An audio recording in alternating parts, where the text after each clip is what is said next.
الحمد لله والصلاة والسلام على رسول الله. احنا الله سبحانه وتعالى اكرمنا وجيت على اسطنبول في رحلة علاج، فالله سبحانه وتعالى اكرمني وقابلت اخويا زكريا. اخونا زكريا مسيحي، والان الحمد لله رب العالمين دخل الاسلام، صلى معنا الجمعة وبعد صلاة الجمعة اعتنق الاسلام. حابين بس نسمع من اخونا هيك زكريا يعني كيف الله سبحانه وتعالى شرح صدره للاسلام بالمختصر ان شاء الله باذن الله. تفضل يا شيخ. والله انا جيت لهون على تركيا لسبب العلاج، يعني بسبب علاج اسناني. فاللي حصل انه انا جيت بتاريخ 8 شهر على ميدان السلطان احمد. فدخلت الحمامات وطلعت. لما طلعت بعد 5 دقائق انا تذكرت اني انا معلق شنطايتي بالحمامات، رجعت عليها ما لقيتها، لا لقيت الشنطه ولا لقيت شيء. سرقت؟ فيها التلفون وجوازي وكل شيء عني. تمام. فاليوم يوم الاحد يوم 9 الشهر رحت على تقسيم على الكنيسه. دخلت على الكنيسه، قابلت القس، كلمته انه انا هيك صار معي وما املك اي شيء يعني. فرفضوا مساعدتي بشكل كامل. رفضوا مساعدتك؟ نعم. مع انه انت وضحت لهم ان انت مسيحي نعم انا مسيحي من القدس الشرقيه، من القدس القديمه، من كنيسه القيامه، مسيحي ارثوذكسي. تمام. فالاحد بنفس النهار اجيت بالليل في هون هذا الجامع صغير هون، دخلت عليه كانت صلاه مغرب، فكنت بطلع عليهم انه كيف يصلوا. فخلصوا الصلاه طلعوا، اجى الشاب جلس جنبي قال السلام عليكم، قلت له اهلين. قال يا اخي تحيه الاسلام هي وعليكم السلام. قلت له انا ماني مسلم، انا مسيحي. فقال لي طيب ممكن نقعد انا وانت برا بالكافيه او كذا، وهي 5 دقائق. يعني انا بصراحه اول شيء خفت، لانه انا بعرف انه المسلمين ارهابيه، وان المسلمين وكمان سعودي يعني وهابي. سبحان الله. فالمهم طلعت قعدت انا وياه في هون كافيه اسمه نادو. جلس يحدثني عن الاسلام وعن العمر وعن الصحابه وعن هذاك، ولكن انا كلامه كان يدخل من هون يخرج من هون. كلامه كان يدخل من هون يخرج من هون. انا كان بدي اياه انه يقول مني. سبحان الله. انه ما بكره شيء اسمه مسلمين. انت كنت تكره شيء؟ مسلمين. تمام. فبعد ما خلصنا قال لي شو اللي صاير معك؟ هو سألني شو صاير معك؟ قلت له انا قصد وعدتني ضيعت حقيبتي وهيك صار في. فقال لي بسيطه.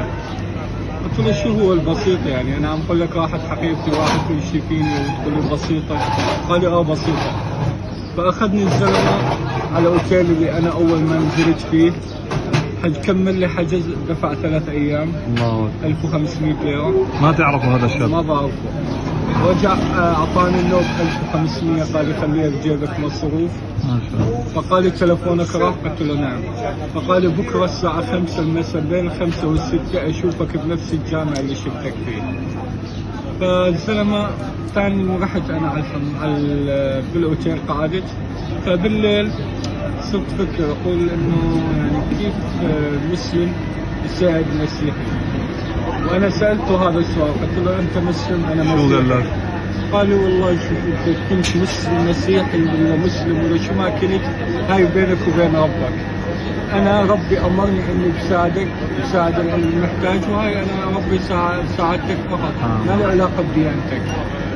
فبالليل قلت يا رب اذا كان الاسلام دين حق اعطيني علامه.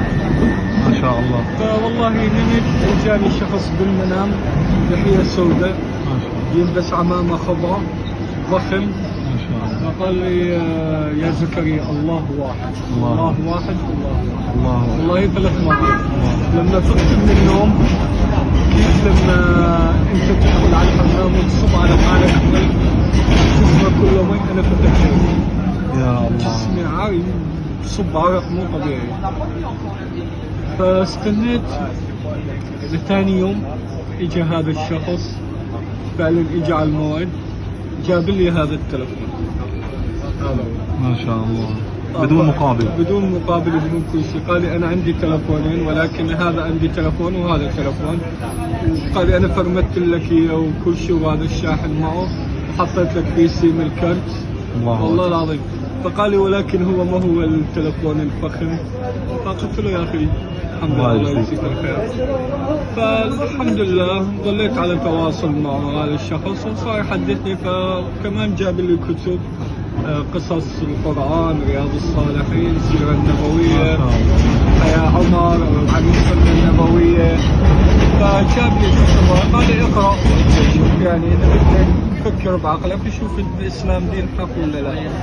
فالحمد لله اليوم 21 الشهر، يوم الجمعة، في الجامع السلطان أحمد بعد صلاة الجمعة 21/7 طبعا 2023. الحمد لله نطقت الشهادة ما شاء الله. الحمد لله. بس بدي أسألك أنا سؤال، إيش شعورك الآن أول ما يعني قلت أشهد أن لا إله إلا يعني الله وأشهد أن محمد؟ كيف إنك أنت تكون حيط يعني طير أو عصفور أو شيء قفص، فأنت فتحت له طار. الله أكبر. أنا نفس العملية. أنا كنت 38 سنة عمري، أنا متولد 15/1/85. 38 سنة عمري، حياتي ما حسيت بالراحة النفسية اللي الله أنا أكبر. أحس فيها. الله أكبر.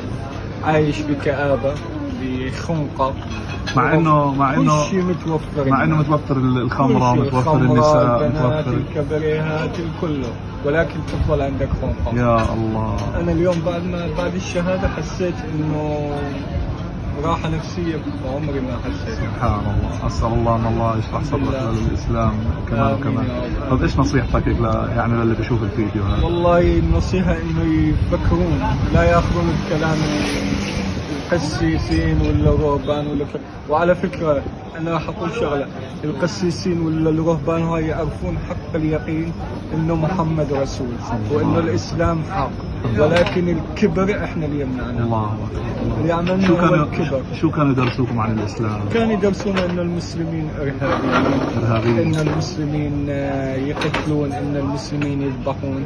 قلت لي أنت تعفل وجههم في التراب. إنه 5 مرات يمرغون وجوههم في التراب، إنه يسجدون لصندوق أسود. لا حول ولا قوة. لكن للأسف يعني الآن شعورك لما سجدت لله تو في أول صلاة لك في صلاة الجمعة؟ يعني الشعور ما فيك توصفه.